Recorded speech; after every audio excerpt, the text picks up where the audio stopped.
स्वागत है आपका एएमके न्यूज चैनल में। मैं आपके साथ मोहम्मद यासीन नईकुड़ी।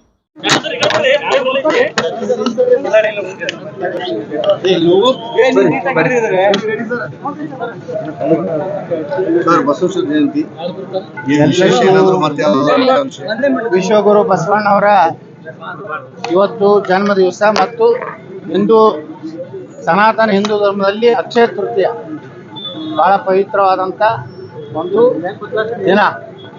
ಅದರ ಜೊತೆಗೆ ಛತ್ರಪತಿ ಶಿವಾಜಿ ಮಹಾರಾಜರದ್ದು ಇದ್ರ ಪ್ರಕಾರ ನಿನ್ನೆನೆ ಆಗ್ಬೇಕಾಗಿತ್ತು, ಆದ್ರೇನೋ ಮಹಾರಾಷ್ಟ್ರ ಸರ್ಕಾರದವರು ಹೊಸ ಒಂದು ಇದನ್ನ ತಗೋದು. ಅದು ಎರಡು ಮೊದಲು ಶಿವಾಜಿ ಮಹಾರಾಜರು ಬಸವಣ್ಣವ್ರು ಒಂದೇ ಹಿಂದೊಂದು ದಿವಸ ಮುಂದೆ ಇವತ್ತೊಂದು ದಿವಸ ಆಗ್ತದೆ.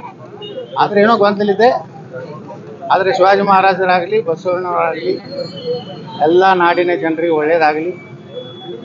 ಸರ್ ಬಾಗಲಕೋಟು ಆಮೇಲೆ ದಾವಣಗೆರೆದು ರಿಸಲ್ಟ್ ಬರೋಕ್ಕಿಂತ ಮುಂಚೆನೆ ಕಾಂಗ್ರೆಸ್ನಲ್ಲಿ ವಿಕೆಟ್ ಉಳ್ತಾ ಇದ್ದಾರೆ. ಇದರ ಅರ್ಥ ಕಾಂಗ್ರೆಸ್ ಎರಡೂ ಕಡೆ ಸೋಲ್ತಿದ್ದಾನೋ ಅಂತ ಶುಭ ಸೂಚನೆ. ಆ ಶುಭ ಸೂಚನೆ ಸಿಕ್ಕಿದ್ರಿಂದ ಇವತ್ತು ಇದೇನು ವಿಜೇಂದ್ರನ ಪವಾಡ ಏನಿಲ್ಲ. ನಾಳೆ ನೀವೆಲ್ಲ ಹೊಡಿತೀರಿ, ಕೆಲವೊಂದು ಅದಾವು. ಆ ವಿಜಯ ಕರ್ನಾಟಕದ ಪೇಪರ್ ಇದೆ, ಹೆಚ್ಚು ಕಡಿಮೆ ವಿಜೇಂದ್ರ ಕರ್ನಾಟಕ ಮಾಡಿದ್ರು ಚಲೋ ಅವ್ರು.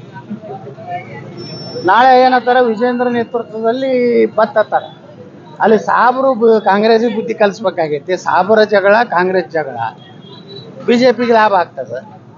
ಇಲ್ಲಿ ಬಾಗಲಕೋಟ್ನಾಗ ಅಂತೂ ಗುರ್ತೈತಿ, ಅವ್ರ ಎಷ್ಟೆಷ್ಟು ಮಹಾನ್ ನಾಯಕರು ಅಂದ್ರೆ ಎಷ್ಟು ಜನ ಸೇರಿದ್ರು, ವಾತಾವರಣ ಹೆಂಗಿತ್ತು ಎಲ್ಲನೂ ಗೊತ್ತದ. ಅದಕ್ಕೆ ಕ್ರೆಡಿಟ್ ನೀವು ನಾಳೆ ಇವೆರಡು ಕ್ರೆಡಿಟ್ ಅವ್ರು ಕೊಡ್ಲಾಕತ್ತೇಳಿ ಸಾಯಂಕಾಲ ಎಲ್ಲ ಚಾನಲ್ದವ್ರು ಒಂದೊಂದು ತಾಸು ವಿಜೇಂದ್ರ ಇಲ್ಲದೆ ಬಿಜೆಪಿ ನಾಶ ಆಗುತ್ತೆ ಅಂತ ಹೊಡಿಬೇಡ್ರಿ. ಈಗ ಅದೇನೇ ಬಂದರೂ ಹಿಂದುತ್ವ ಸಲುವಾಗಿ ಬರ್ಲಾಕತ್ತದ.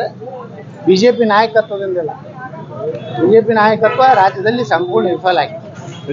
और ज्यादा खबरों से जुड़ने के लिए हमारे इस चैनल को लाइक करें, सब्सक्राइब करें और बेल आइकॉन दबाना ना भूलें।